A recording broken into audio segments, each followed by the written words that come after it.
Şimali Amerikanın sahəsi 24,3 milyon kvadrat kilometrdir. Materikdən ya ekvator xətti keçir, ya Greenwich xətti, ya da 180-ci meridian. Ona görə materik yalnız şimal yarımkürəsində və qərb yarımkürəsində yerləşir. Yəni iki yarımkürədə, şimalda və qərbdə. İki yarımkürədə yerləşməsinə baxmayaraq materikdən həm şimal tropik xətti, həm də şimal qütb dairəsi keçir. Ona görə bu ərazilər şimal tropik xəttdən cənubda qalan ərazilər tropik işıqlanma qurşağına, şimal tropik xəttindən şimal qütb dairəsinə qədər olan bu ərazilər mülayim işıqlanma qurşağına, şimal qütb dairəsindən şimal qütbünə qədər olan bu ərazilər isə qütb işıqlanma qurşağına daxildirlər. Deməli, materikdə 3 işıqlanma qurşağı mövcuddur: tropik, mülayim və qütb.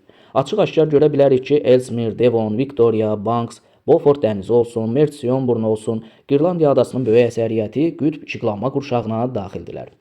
Hudson ovalığı, Hudson körfəzi, Lavrenti yüksəkliyi olsun, mərkəzi düzənliklər, Apalats dağları olsun, Rainier Shasta vulkanları, Ölüm dərəsi və s. ərazilər isə mülayim işıqlanma qurşağına daxildirlər. Karib dənizi olsun, Kuba adası, Haiti adası olsun, Mərkəzi Amerikada yerləşən vulkanlar Colima, Popocatépetl, Orizaba, Momotambo vulkanı və yaxud Nikaragua gölü olsun və yaxud Mariato burnu olsun, bu ərazilər isə yadda saxlayaq, tropik işıqlanma qurşağına daxildirlər. Şimali Amerikanın şərqində Atlantik okean, şimalında Şimal buzlu okean, qərbində isə Sakit okean yerləşir. Bu üç okeandan materikin iqliminə ən az təsir göstərən Sakit okeandır, çünki materikin solunda Kordilyer dağları yerləşir. Yəni, Sakit okeandan gələn hava kütlələrinin qarşısını kəsir və materikin iqliminə təsirini zəiflədir. Başqa sözlə, su ayırıcı rolunu oynayır. Davam eləyək. Şimali Amerikanın ucqar nöqtələri: şimalda Mercian, cənubda Mariato burnu, şərqdə St. Charles, qərbdə isə West şahzadəsidir. Bir də sayaq: şimalda Mercian, cənubda Mariato, şərqdə St. Charles, qərbdə isə West şahzadəsi. Şimali Amerikada olan dağlar: materikin solunda Kordilyer dağları yerləşir. Kordilyerdə ən uca zirvə McKinley və yaxud Denalidə deyilir. Bu zirvə 6194 metrdir. Yəni, Şimali Amerikanın ən uca zirvəsi hansı oldu? McKinley və Denali 6194 metr. Şimali Amerikanın ən alçaq nöqtəsi isə Ölüm dərəsidir, -86 metr. Ən uca zirvə 6194. Ən çökək yeri isə -86 metrdir. Kordilyer dağları bir neçə hissədən ibarətdir. Şərqi Kordilyerə Qayalı dağlar daxildir. Mezozoy erasında Kimmeri dağ əmələ gəlməsində formalaşmış dağdır. Qərbi Kordilyer isə daha cavandır. Burada sahil sıra dağları və Kaskad dağları yerləşir. Deməli, Qərbi Kordilyer daha cavandır. Kaynazoy erasında Alp dağ əmələ gəlməsində formalaşmışdır. Qayalı dağlar isə, yəni Şərqi Kordilyer isə Mezozoy erasında Kimmeri dağ əmələ gəlməsində formalaşmışdır. Qərbi Kordilyer Şimali Amerika və Sakit Okean litosfer tavalarının toqquşma zonasında yerləşir. Yəni subduksiya ərazilər hesab olunur. Mərkəzi Kordilyerə isə düzənliklər daxildir. Həmən düzənliklər də sıra dağlarla əhatələnmişlər. Onlara aiddir Kolumbiya platosu, Böyük Hövzə, Colorado platosu və Meksika yaylası. Deməli, mərkəzi Kordilyerə daxil olanlar Kolumbiya, Böyük Hövzə, Colorado, Meksika yaylası. Və qeyd edeyim ki, bu düzənliklər geosinklinal ərazilər hesab olunur. Yəni, geosinklinalda yerləşən düzənlikləri müəyyənləşdir. Belə sualın cavabınız məhz bu düzənliklər ola bilər. Davam edək. Ümumiyyətlə, materikin qərb hissəsi, bu ərazilər geosinklinaldır, aktiv fəal ərazilərdir. Materikin şərqi isə platformadır, yəni sabit ərazilərdir. Zəlzələ vulkanın olmadığı ərazilərdir. Kordilyer dağları cənuba doğru adını dəyişir. Yəni, Meksika ərazisində Kordilyer dağlarını Sierra Madre adlandırırlar. Məsələn, Meksika yaylasından şərqdə Şərqi Sierra Madre, qərbdə isə Qərbi Sierra Madre dağları yerləşir. Materikin şərqində isə Atlantik okeana paralel Apalats dağları yerləşmişdir. Meridional istiqamətə uzanır. Bu dağlarda ən uca zirvə Mitchell zirvəsidir, 2037 metr. Qədim dağdır. Paleozoy erasında Kaledon Hertzin dağ əmələ gəlmə mərhələsində formalaşmışdır. Deməli, materikdə qədim dağ Apalatsdır, zirvə hündürlüyü Mitchell 2037. Materikin qərbində isə Kordilyer dağlarıdır. Cavan dağlardır. Yəni, Kordilyer də bildik ki, iki dağ əmələ gəlmə mərhələsində formalaşıb. Qayalı dağlar Mezozoy oldu. Sahil Kaskad isə daha cavandır. Alp dağ əmələ gəlməsində formalaşmış dağlardır. Davam eləyək vulkanlarla. Kordilyer dağı üzərində həm sönmüş, həm də fəaliyyətdə olan vulkanlara rast gəlinir. Məsələn, materikin ən uca zirvəsi olan McKinley sönmüş vulkan konusudur. Davam eləyək. Mərkəzi hissədə Rainier və Shasta vulkanları fəal aktiv vulkanlar hesab olunur. Colima vulkanı, Orizaba vulkanı, Popocatépetl, Taxamulco, Takana vulkanı, Momotambo vulkanı, həmçinin bu hissədə Martinika adasında Montampele vulkanı da yerləşir. Deməli, Şimali Amerikanın vulkanları hansılardır? McKinley sönmüş vulkandır, digərləri fəaliyyətdə olan vulkanlardır. Bunlara, məsələn, Alyaska yarımadasında Shalden vulkanını da görə bilərik. Daha çox mərkəzi hissədədir. Mərkəzi Amerika vulkanlarını qeyd etməliyik. Adlarını yadda saxlamalıyıq. Colima, Popocatépetl, Taxamulco, Takana, Momotambo, Orizaba vulkanları. Həmçinin Kordillerin mərkəzində Rainier, Shasta vulkanlarını da qeyd edə bilərik. Və bu vulkanlar içərisində yadda saxlayaq ki, Orizaba vulkanı ən hündürdür. 5610 metrə bərabərdir. Davam edək. Materikdə olan düzənliklərlə. Mərkəzi Kordillerə daxil olan düzənlikləri qeyd elədik. Kolumbiya, Böyük Hövzə, Colorado və Meksika yaylası. Əlavə olaraq qeyd eləyək, məsələn, burada Lavrenti yüksəkliyi var. Hudson ətrafında Hudson sahili ovalıqlar yerləşir. Kanada qalxanı, mərkəzi düzənliklərdən sola doğru böyük düzənliklər yerləşir. Mississippi çayı ətrafında alüvyal çöküntülərdən ibarət Mississippi ovalığı, Meksika körfəz sahilində Meksika yanı ovalıq, Atlantik okean sahilində Atlantik yanı ovalıq yerləşir. Aydındır, düzənliklər hansılar oldu? Lavrenti, Hudson ovalığı, Kanada qalxanı, mərkəzi düzənlik, Atlantik yanı, Meksika yanı, Mississippi, böyük düzənliklər, Edward yaylası, Yukon yaylası, həmçinin mərkəzi Kordillerə daxil olan Kolumbiya, Böyük Hövzə, Colorado və Meksika yaylaları. Deməli, bunlar içərisində də ovalıqlar yadda saxlayaq ki, Meksika yanı, Mississippi'dir, Atlantik yanıdır, mərkəz düzənliklər olsun, Hudson ovalığı olsun. Bunlar akkumulyativ düzənliklərdir. Yayla və yüksəkliklər də qeyd eləməliyik ki, denudasyon düzənliklərdir. Sonra Şimali Amerikada əlavə olaraq qeyd eləyək ki, Mississippi ovalığında, Meksika körfəz sahili ərazilərdə neft-qaz ehtiyatları geniş yayılmışdır. Neft. Florida yarımadasında yadda saxlayaq ki, daha çox fosforitdir. Fosforit. Kanada qalxanıdır, Lavrenti yüksəkliyidir, göllər ətrafı ərazilər, bu ərazilərdə dəmir filiz ehtiyatları geniş yayılmışdır.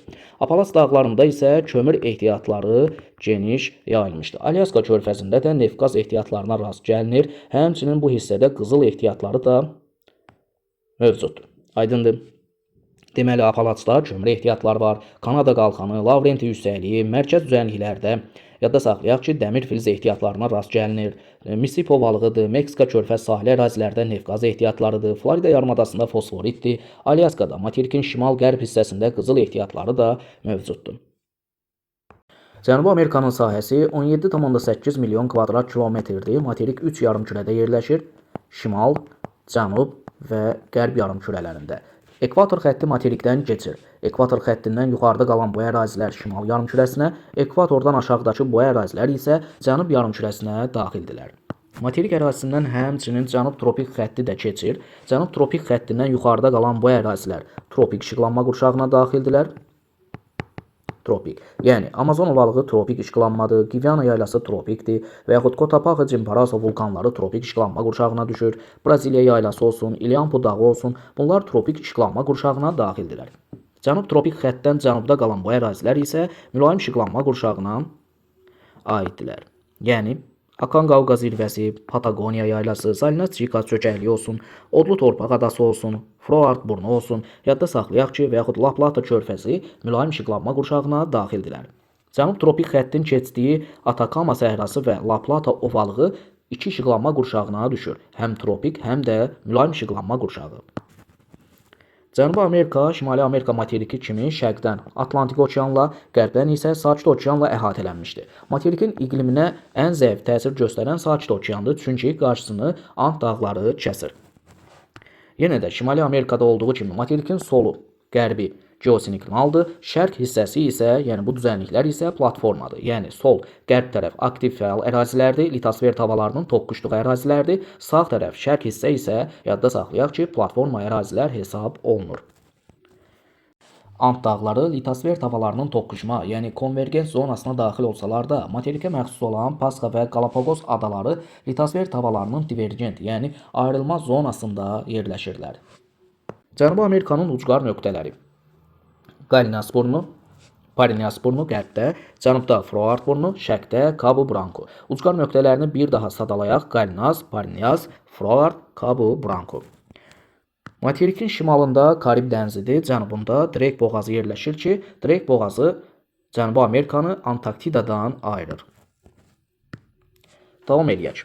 Materikin də yeganə yarımadası bildiyimiz kimi Valdes yarımadasıdır və bu yarımadada materikin ən çökək yeri Salina-Chika çökəkliyi yerləşir. -42 metr. Materikin ən uca zirvəsi isə Ant dağlarının ən uca zirvəsi olan Aconcagua zirvəsi hesab olunur. 6960 metr. Dağlar və düzənlikləri. Materikin solunda Ant dağları yerləşir. Ant dağları Nazca tavası ilə Cənubi Amerika tavasının toqquşmasından formalaşmışdır. Ant dağları şimaldan cənuba 9000 km məsafədə uzanır və dünyanın ən uzun dağ sistemi hesab olunur. Ant dağlarında ən uca zirvə Aconcagua zirvəsidir, 6960 metr. Bundan başqa Boliviya ərazisində İlyampu dağı da var, 6362 metr. Gviana yaylasında ən uca zirvə Roraima 2875, Braziliya yaylasının cənub-şərq hissəsində isə Bandeira zirvəsi var ki, 2897 metrə bərabərdir. Ant dağlarında əlavə olaraq qeyd edeyim ki, Şərqi Kordilyer, Qərbi Kordilyer adlı silsilələr də, dağ sistemləri də var. Ant dağlarında sönmüş və fəaliyyətdə olan vulkanlara rast gəlinir. Şimaldan cənuba doğru Ruiz vulkanı, Cotopaxi, Chimborazo vulkanı. Chimborazo sönmüş vulkandır. Hündürlüyü də 6310 metrə bərabərdir. Bir qədər mərkəzi hissədə San Pedro vulkanı və Liliaco vulkanları. Bunlar fəaliyyətdə olan, yəni aktiv vulkanlardır. Və qeyd edeyim ki, Chimborazo vulkanı dünyanın ən hündür sönmüş vulkanıdır, 6310. Liliaco isə dünyanın ən hündür fəaliyyətdə olan vulkanıdır, 6723 metrə bərabərdir. Davam eləyək düzənliklərlə. Orinoco ovalığı, Gviana yaylası, Amazon ovalığı, Braziliya yaylası, La Plata ovalığı, Patagoniya yaylası, Ant dağlarında təxminən 20 dərəcə cənub enliyi boyunca quraq iqlimi, seyri otlardan ibarət olan dağ arası düzənlik Altiplano yerləşir. Həmçinin materikdə dünyanın ən quraq səhrası Atacama səhrası yerləşir. Düzənlikləri hansılar oldu? Altiplano, Atacama, Orinoco, Gviana, Amazon, Braziliya, La Plata və Patagoniya yaylası. Və qeyd eləyək ki, ovalıqlar, yəni Orinoco, Amazon ovalığı, La Plata ovalığı, bunlar yada saxlayaq ki, akkumulyativ düzənliklərdir, yaylalar isə denudasiya proseslərinin üstünlük təşkil etdiyi ərazilərdir. Əlavə olaraq qeyd eləyək ki, Gviana yaylasında masavari dağlar və yaxud tepuylar adlanan relyef formaları mövcuddur. Yəni, tepuylar Gviana yaylası üçün, ölkə olaraq Venezuela üçün səciyyəvidir. Braziliya yaylasında isə kəllə-qənd relyef formalarına rast gəlinir. Daha çox Braziliya yaylasında yerləşir belə relyef formaları Rio de Janeiro şəhəri yaxınlığında mövcuddur. Cənubi Amerikanın faydalı qazıntıları, Orinoco ovalığı qismən Amazon ovalığı üçün neft ehtiyatları.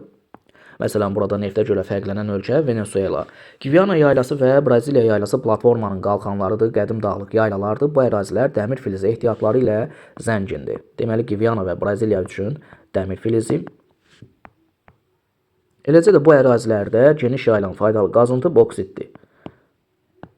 Məsələn, burada Guyana, Surinam kimi ölkələr boksitə görə fərqlənirlər. Ant dağları isə mis ehtiyatlarına görə fərqlənir. Mis ehtiyatları da daha çox haradadır? Ant dağlarında. Xüsusilə orada Peru və Çili mis ehtiyatına görə fərqlənən ölkələrdir. Yeri gəlmişkən Çilidə ən böyük mis mədəni, mis yatağı Chuquicamata yerləşir. Afrikanın sahəsi 30,3 milyon kvadrat kilometrdir. Materik 4 yarımkürədə, şimalda, cənubda, şərqdə və qərbdə yerləşir. Çünki materik ərazisindən həm ekvator xətti keçir, həm də başlanğıc meridian Greenwich xətti keçir. Ekvatordan yuxarıda qalan bu ərazilər şimal yarımkürəsi, ekvatordan aşağıda qalan bu ərazilər isə cənub yarımkürəsində yerləşirlər.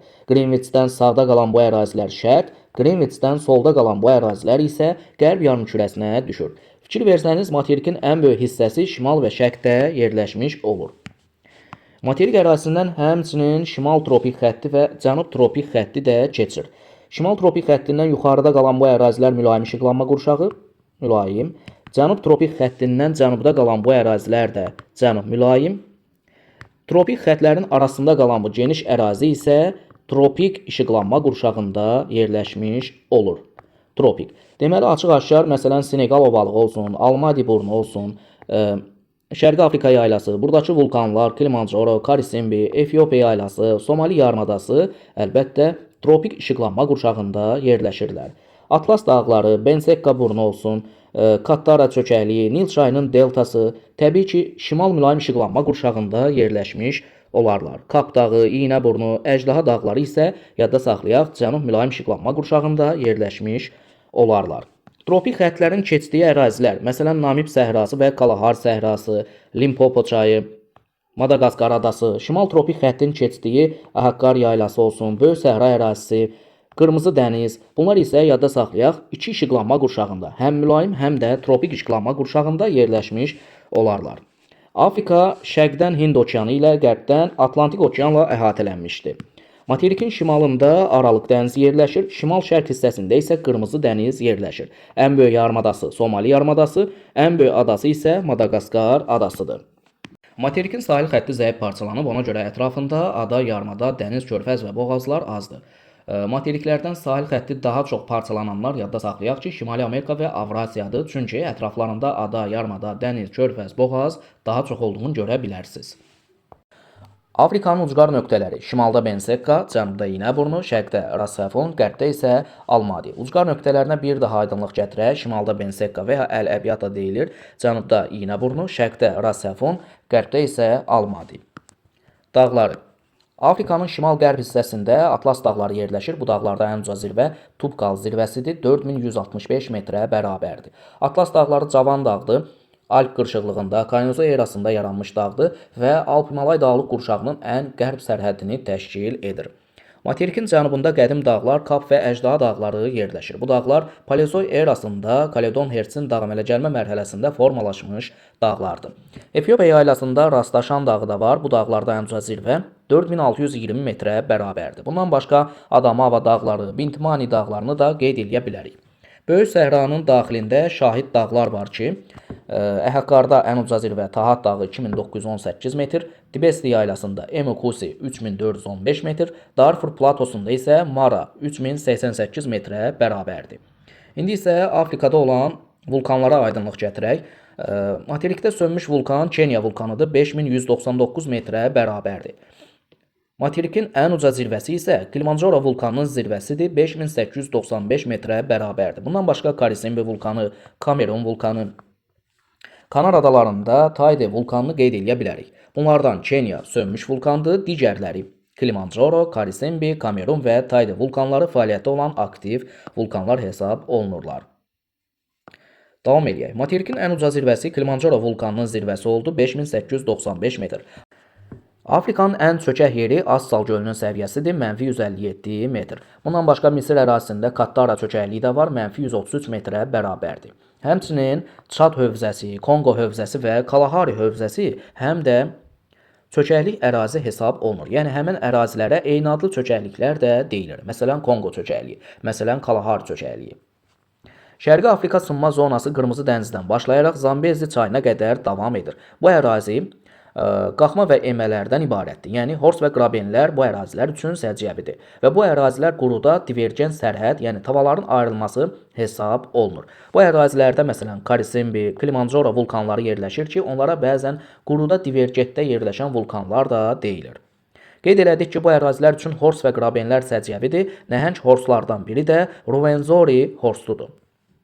Afrikanın düzənlikləri ilə davam eləyək. Materikin şimal hissəsi səhra yarımsəhra ərazilərdir və burada Böyük səhra yerləşir. Böyük səhrada şahid dağlar Əhəqqar, Tibesti, Darfur yerləşir.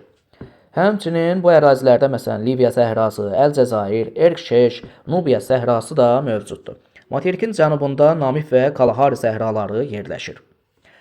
Materikin şərq hissəsində Efiopiya yaylası, ondan da cənuba doğru Şərqi Afrika yaylası yerləşir. Düzənlikləri də bunlar. Həmçinin Senegal çay hövzəsi elə Senegal ovalığı hesab olunur. Bundan başqa plato ərazilərə Jos platosunu da qeyd edə bilərik. Afrika materiki relyefinə görə iki hissəyə ayrılır. Şimal və Qərbi Afrika əsasən düzənlikdir. Düzənlik olmasının səbəbi Afrika Ərəbistan platforması üzərində yerləşməsidir. Cənub və Şərqi Afrika. Bu əraziyə hündür Afrika da deyilir. Faydalı qazıntılar. Şimali Afrika regionu üçün neft və qaz ehtiyatları, neft, qaz, Əl-Cəzair, Misir, Liviya. Həmçinin Mərakeşdə fosforit ehtiyatı, fosforit. Mərkəzi Afrika üçün, Kongo və Zamibiya üçün mis ehtiyatı, mis qurşağı burada yerləşir. Mərkəzi Afrikada mis ehtiyatı. Cənubi Afrika üçün, Cənubi Afrika Respublikasının elə inkişaf etməsinə səbəb nədir? Faydalı qazıntılarla çox zəngin olması. Yəni, burada bir çox faydalı qazıntıları qeyd edə bilərik. Dəmir, kömür, qızıl, yeri gəlmişkən Tautuno qızıl mədəni Cənubi Afrikada yerləşir. Tautuno qızıl mədəni. Sonra almaz, uran və s. Deməli, Cənubi Afrika uran, almaz, dəmir, kömür, qızıl ehtiyatları ilə, Mərkəzi Afrika mis ehtiyatları ilə, Şimali Afrika neft və qaz, eləcə də fosforit ehtiyatları ilə zəngindir. Həmçinin Qərbi Afrika regionuna aid olan Qvineya üçün boksit ehtiyatlarını da qeyd edə bilərik. Boksit. Belə, faydalı qazıntılar haqqında da bu qədər. Avstraliyanın sahəsi ətrafındakı adalarla birlikdə 9 milyon kvadrat kilometrdir. Materik iki yarımkürədə cənub və şərq yarımkürələrində yerləşir. Ekvator xətti yaxud 180-ci meridian yaxud Qrinviç xətti materikdən keçmir. Ekvatordan bütövlükdə cənubda yerləşir. Materikin mərkəzindən cənub tropik xətti keçir. Cənub tropik xəttindən yuxarıda qalan bu ərazilər tropik işıqlanma qurşağında, aşağıda qalan bu ərazilər isə mülayim işıqlanma qurşağında yerləşirlər. Yəni, York burnu, Cape York yarımadası, Arnamlet yarımadası, Barkley platosu, Carpentaria düzənliyi, Kimberley platosu, Böyük Qumlu səhra, Mackay gölü və s. ərazilər tropik işıqlanma qurşağında yerləşirlər. Böyük arteziyan hövzə, mərkəzi ovalıq, Murray-Darling ovalığı, Murray-Darling çayları, Eyre gölü, Torrens gölü, Victoria səhrası, Nullarbor düzənliyi, Böyük Avstraliya körfəzi, Steep Point burnu, bunlar isə açıq-aşkar mülayim işıqlanma qurşağında yerləşirlər. Cənub tropik xəttin keçdiyi Qərbi Avstraliya yaylası, Macdonald dağları, Böyük su ayrıcı dağları isə hər iki işıqlanma qurşağına daxildirlər. Yəni, həm tropik, həm də mülayim. Avstraliya qitəsi iki okeanla əhatələnib, şərqdən Sakit okean, şimaldan, cənubdan və qərbdən Hind okeanla əhatələnib. Şimalında ən böyük körfəzi Carpentaria, cənubunda Böyük Avstraliya körfəzidir. Ən böyük yarımadaları Arnamlet və Cape York yarımadalarıdır. Ən böyük adası Tasmaniya adasıdır. Ucqar nöqtələri. Şimal ucqar nöqtəsi York burnu, cənub ucqar nöqtəsi South East Point və ya cənub-şərq burnu, şərq ucqar nöqtəsi Byron burnu, qərb ucqar nöqtəsi isə Steep Point burnudur. Dağları və düzənlikləri.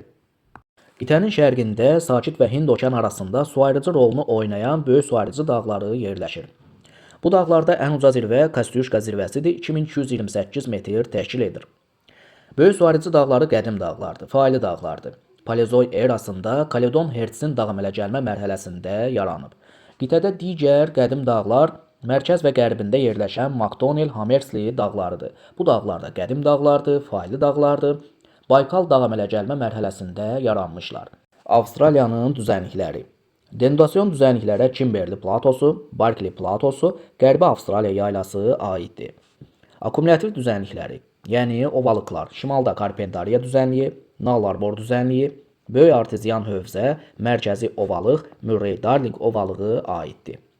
Avstraliyada olan səhralar, Böyük Qumlu səhra, Hibson səhrası, Sipson səhrası, Böyük Victoria səhrası. Deməli, Böyük Qumlu, Hibson, Sipson, Böyük Victoria səhraları. Hansı qitənindir? Cavab Avstraliya. Avstraliyanın mərkəzində massivlər var ki, onlardan da biri Uluru massividir. Avstraliyada zəlzələ vulkanlar baş vermir, çünki litosfer tavalarının toqquşma zonasında deyil. Əsasən platforma ərazi hesab olunur. Faydalı qazıntılarla çox zəngindir. Qitənin qərbində, Qərbi Avstraliya yaylasında dəmir filiz ehtiyatları, dəmir, qızıl ehtiyatları, uran ehtiyatları geniş yayılmışdır. Deməli, Qərbi Avstraliya üçün dəmir, qızıl, uran və digər faydalı qazıntılar səciyyəvidir. Yeri gəlmişkən burada olan ən böyük qızıl yatağı Superpit qızıl yatağıdır. Şərqi Avstraliyada isə kömür ehtiyatları geniş yayılıb. Kömür, Şərqi Avstraliya, qızıl, dəmir, uran Qərbi Avstraliya üçün səciyyəvidir. Antarktidanın sahəsi təxminən 14 milyon kvadrat kilometrə yaxındır. Qitə 3 yarımkürədə cənubda, şərqdə və qərbdə yerləşir. 3 yarımkürədə yerləşsə də 2 işıqlanma qurşağına daxildir. Qitənin böyük əksəriyyəti qütb işıqlanma qurşağına aiddir. Qütb, məsələn, Qütb yaylası, Vinson massivi, Alexander torpağı, Berkner adası, Bentley çökəliyi, Erebus terror vulkanları, Don Juan gölü, Şahzadə Yelizaveta torpağı bunlar açıq-aşkar qütb işıqlanma qurşağına daxildirlər. Amma qitə ərazisindən cənub qütb dairənin, xüsusilə okean sahili ərazilərdən keçdiyi nəzərə alsaq, həmən ərazilər, məsələn, Antarktida yarımadasının şimalı, Sifrə burnu, mülayim işıqlanma qurşağına da düşürlər. Deməli, iki işıqlanma qurşağı, həm qütb, həm də mülayim işıqlanma qurşağı Antarktida yarımadası üçün səciyyəvidir. Antarktida ətrafında 3 okean yerləşir. Atlantik okean, Hind okeanı və Sakit okean. Amma yeni qaydaya uyğun şəkildə ətrafında yalnız bir okean, Cənub okeanı yerləşir. Yəni bu ərazilər Cənub okeanı hesab edilir.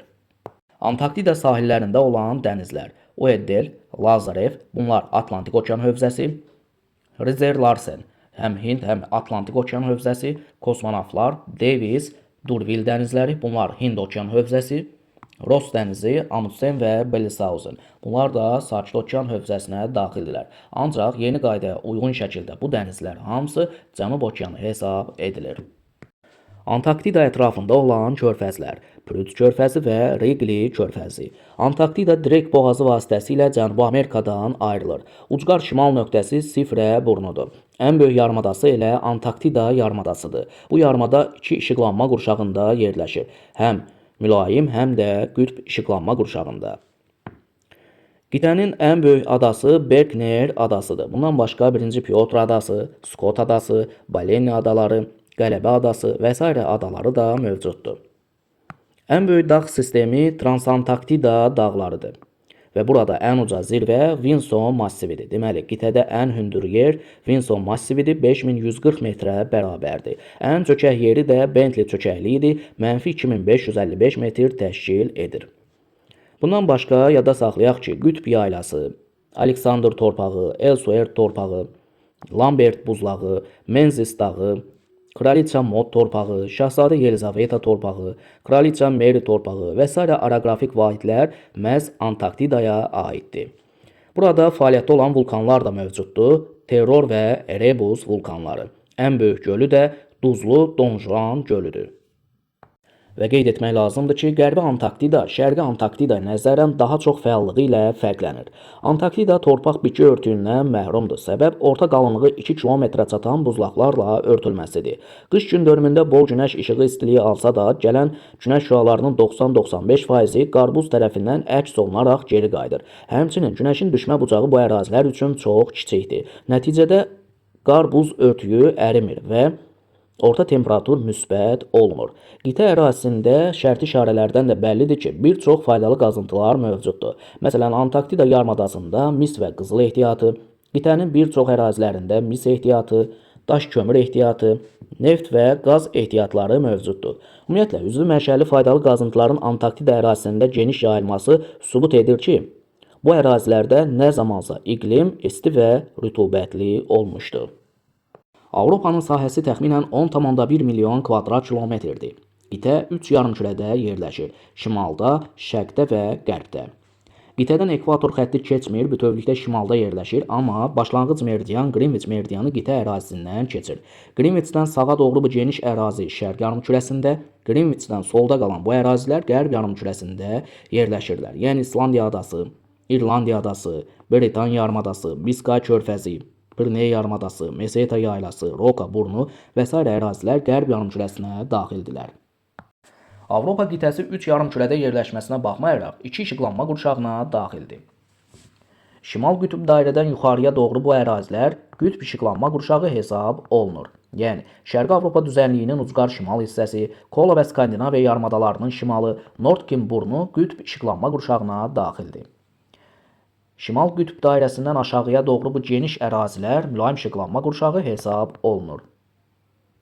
Yəni Şərqi Avropa düzənliyi, Krım dağları, Karpat dağları, Alman-Polşa düzənliyi, Fransa ovalığı, Pirney-Apenin Balkan dağları, yarımadaları, Alp dağları, Padan ovalığı açıq-aşkar mülayim işıqlanma qurşağına daxildirlər.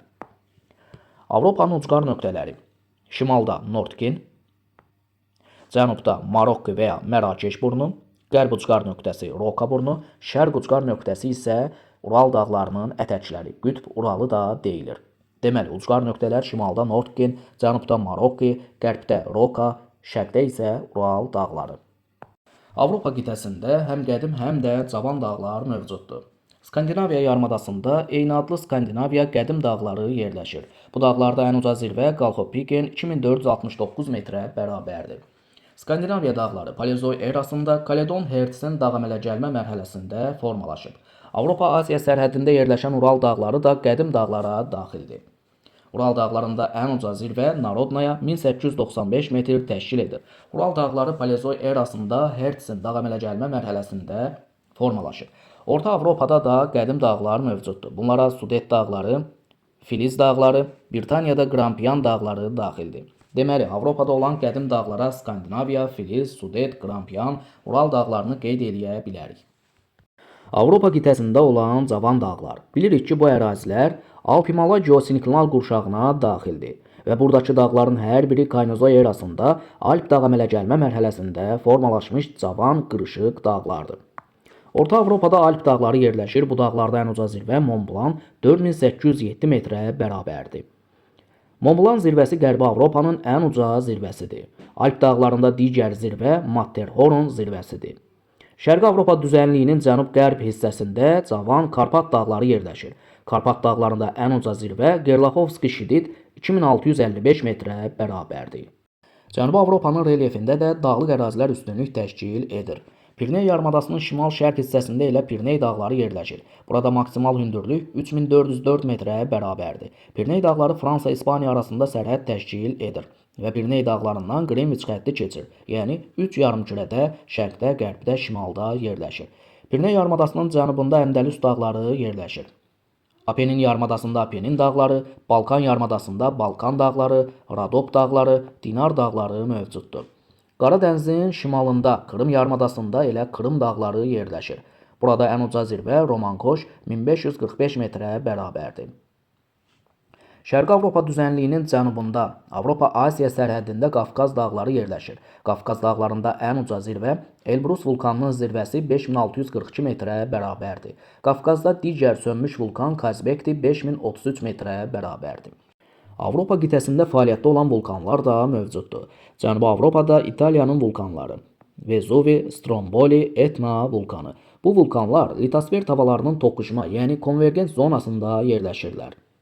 Xüsusilə Etna vulkanı Siciliya adasında yerləşdiyini unutmayaq, hündürlüyü 3323 metrə bərabərdir.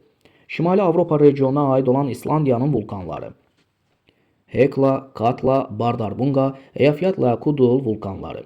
Bu vulkanlar İtaliyanın vulkanlarından fərqli olaraq litosfer tavalarının ayrılma, yəni divergent zonasında yerləşirlər. Çünki İslandiya adası Avrasiya və Şimali Amerika tavalarının divergent, yəni ayrılma zonasında yerləşir.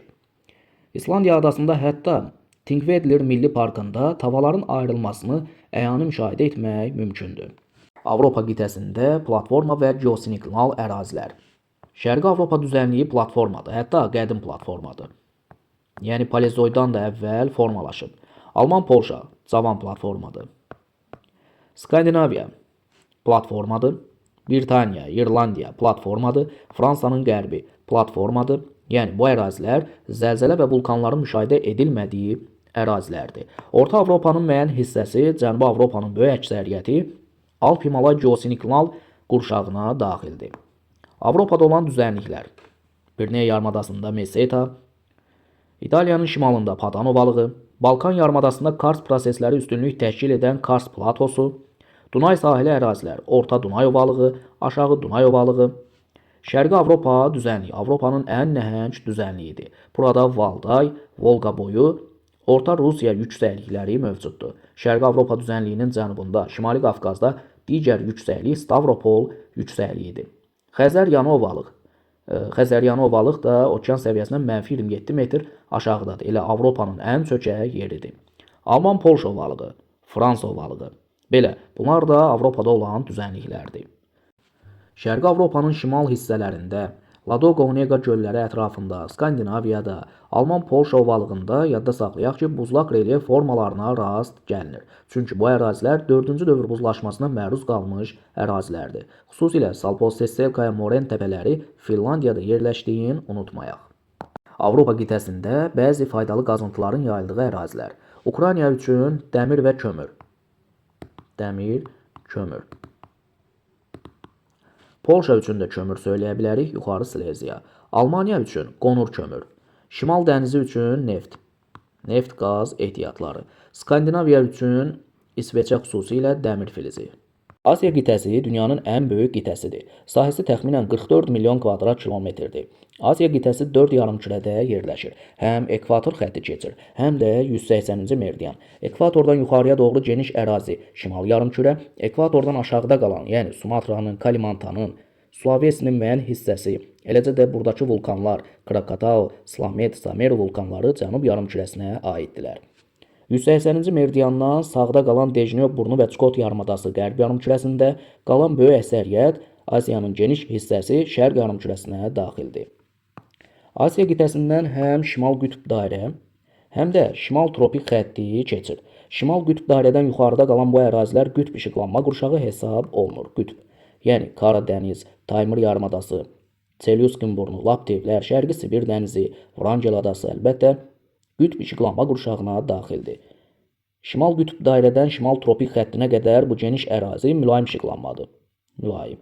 Yəni Tian-Şan, Altay, Sayan dağları, Orta Sibir, Qərbi Sibirin böyük əksəriyyəti, Turan ovalığı, Hind-Kuş, Hind-Qanq, Tibet, Böyük Çin düzənliyi, Qobi və s. ərazilər mülayim işıqlanma qurşağına daxildirlər. Şimal tropik xəttindən aşağıda qalan bu ərazilər tropik işıqlanmadır. Tropik. Yəni şərqi qat, qərbi qat, Dekan, Bengal körfəzi, Mekong ovalığı, Siam körfəzi, Sumatra, Kalimantan, Sulawesi, buradakı vulkanlar olsun əlbəttə tropik işıqlanma qurşağına daxildirlər. Asiya qitəsi 4 okeanla əhatələnib. Şimaldan Şimal Buzlu okean, şərqdən Sakit okean, cənubdan Hind okeanı, qərbdən bu hissə, yəni Aralıq dənizi, Qara dəniz əlbəttə yadda saxlayaq ki, Atlantik okean hövzəsinə daxildir. Yəni Asiya 4 okeanla əhatələnmiş olur. Şimal Buzlu, Sakit, Hind və Atlantik. Ətrafında bir çox yarımadalar var. Məsələn, Ərəbistan, Hindistan, Hind-Çin yarımadası, Koreya yarımadası, Taymır yarımadası, Çukot yarımadası və s. Ətrafında həmçinin böyük adalardan Sumatra, Kalimantan, Sulawesi, Yapon adaları, Yapon arxipelağı, Filippin arxipelağı, Şimal Buzlu okean hövzəsinə aid olan Novaya Zemlya, Novosibir, Severnaya Zemlya, Cənubi Asiyada Şri-Lanka adası və s. qeyd edə bilərik. İndi ada, yarımada, eləcə də çaylara, göllərə, hidrosfer bölməsində daha geniş toxunduğumuz üçün əsas üstünlük dağları, düzənliklər və vulkanlarına verək. Asiya qitəsinin ucqar nöqtələri. Şimalda Taymır yarımadasında Çelyuskin burnu, cənubda 1 dərəcə şimal enliyində Malakka yarımadasında Piyay burnu, şərq ucqar nöqtəsi Çukot yarımadasında Dejnev burnu, qərb ucqar nöqtəsi Kiçik Asiya yarımadasında Baba burnudur. Asiya qitəsində bir neçə iri platforma sahələr mövcuddur. Bunlara Sibir platforması, Çin-Koreya platforması, Hindistan, Ərəbistan, Mərkəzi Asiyada dağlarla əhatə olunan Tarım platforması, Turan ovalığı bu ərazilər platformadır. Yəni seismik cəhətdən sabit ərazilərdir. Xüsusilə Qərbi Sibir və Turan ovalığı cavan platforma, digərləri qədim platformalar hesab olunur. Asiya qitəsində olan cavan dağlar. Anadolu yaylasının şimalında Pont dağları, cənubunda Tavr dağları. Qara Xəzər dənizləri arasında Qafqaz dağları, ən uca zirvə Elbrus 5642. İran ərazisində Xəzərin cənubunda Elburz dağları yerləşir. Ən uca zirvə Dəmavənd vulkanının zirvəsi 5604. İran-İraq sərhəddində Zagros dağları. İran-Türkmənistan sərhəddində Kopet dağ. Kopet dağdan cənub-şərqə doğru Əfqanistan-Pakistan ərazisində Hindquş dağları yerləşir. Hindquş dağlarından da cənub-şərqə Himalay dağlarıdır. Himalay dağları Hindistan, Çin, Nepal sərhəddində 2500 km məsafədə uzanır. Himalay dağlarında dünyanın ən uca zirvəsi Chomolungma yerləşir. 8848 metr. Dünyanın ikinci ən hündür zirvəsinin yerləşdiyi Qaraqorum dağları. Bu dağlarda ən uca zirvə Jogori 8611 metr təşkil edir. Pamir dağları. Pamirdə də ən uca zirvə Tacikistanda Somoni 7495. Çində isə 7719 metr olan Kongur zirvəsidir.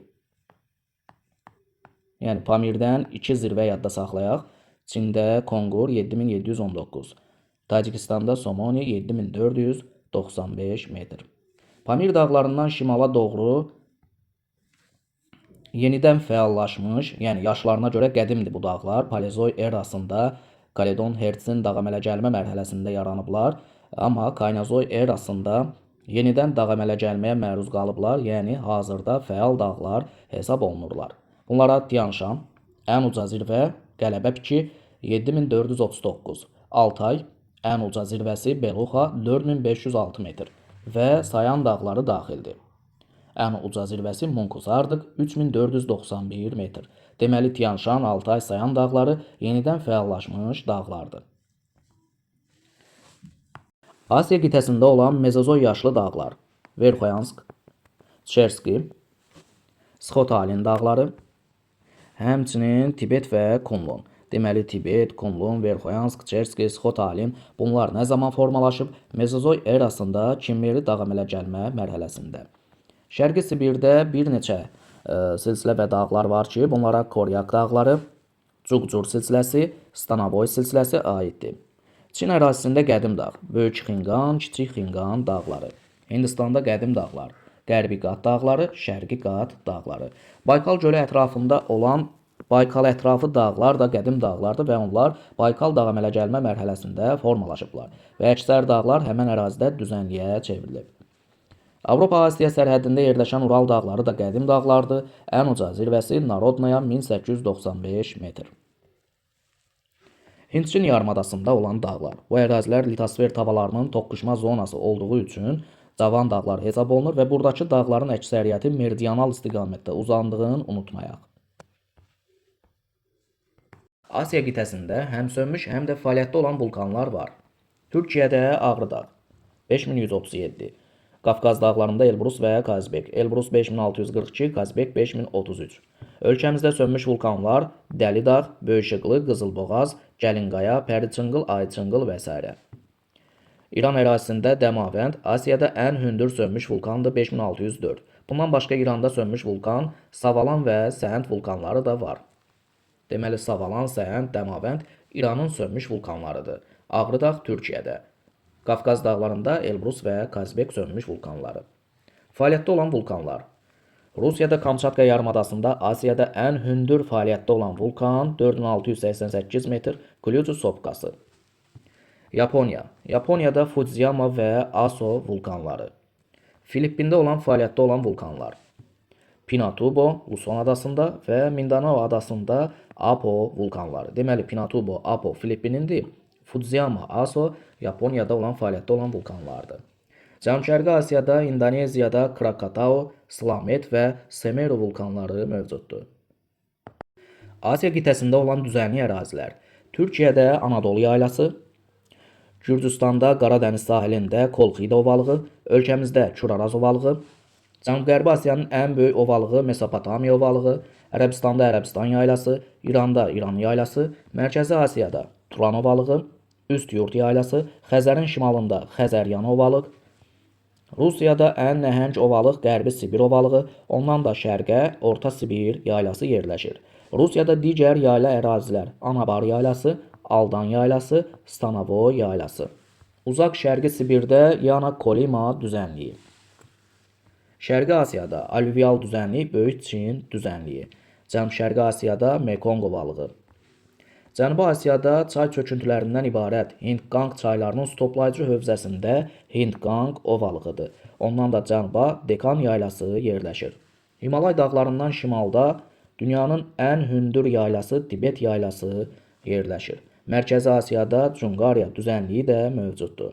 Bunlar Asiyada olan düzənliklərdir. Və qeyd edeyim ki, Tibet yaylası, İran yaylası, Anadolu yaylası, Kolxida və Kuraraz geosinklinal ərazidə yerləşən düzənliklərdir. Asiya qitəsində olan səhralar. Ərəbistanda Böyük Nefut, Kiçik Nefut səhraları, Rub-əl-Xali səhrası, İranda Dəşti-Lüt, Dəşti-Kəbir səhraları, Mərkəzi Asiyada Qaraqum, Qızılqum səhraları, Cənubi Asiyada Hindistan-Pakistan sərhədində Tar səhrası, Çində Təkləməkan səhrası, Alşan səhrası, Çin-Monqolistan ərazisində Qobi səhrası. Bunlar Asiya qitəsində olan səhra ərazilərdir. Asiya qitəsinin ən çökək yeri Ölü dəniz səviyyəsi -423 metr Qxor çökəkliyidir. Bu çökəkliyə -405, -430 da rast gələ bilərsiniz. Asiyada digər çökək ərazilər Mərkəzi Asiyada Türfan çökəkliyi -155 metr. Xəzər dənizinin şərqində Qazaxstanda Karaciya çökəkliyi də var -132 metr. Asiya qitəsində olan faydalı qazıntıların yayıldığı bəzi ərazilər. Neft qaz ehtiyatları.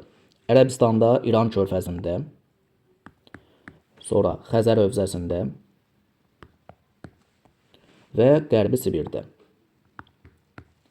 Deməli, Qərbi Sibir, Xəzər hövzəsi, Ərəbistan və İran körfəzi üçün neft-qaz ehtiyatlarının yayıldığını unutmayaq.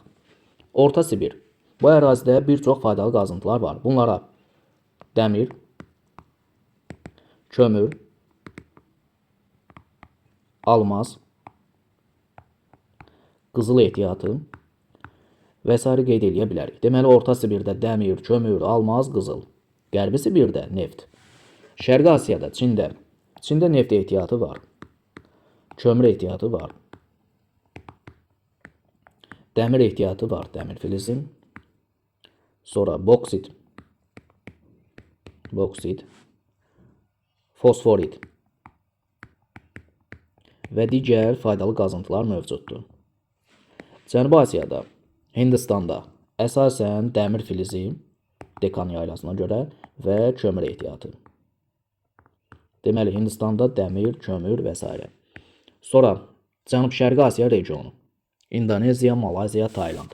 Bu ərazi üçün qalay wolfram.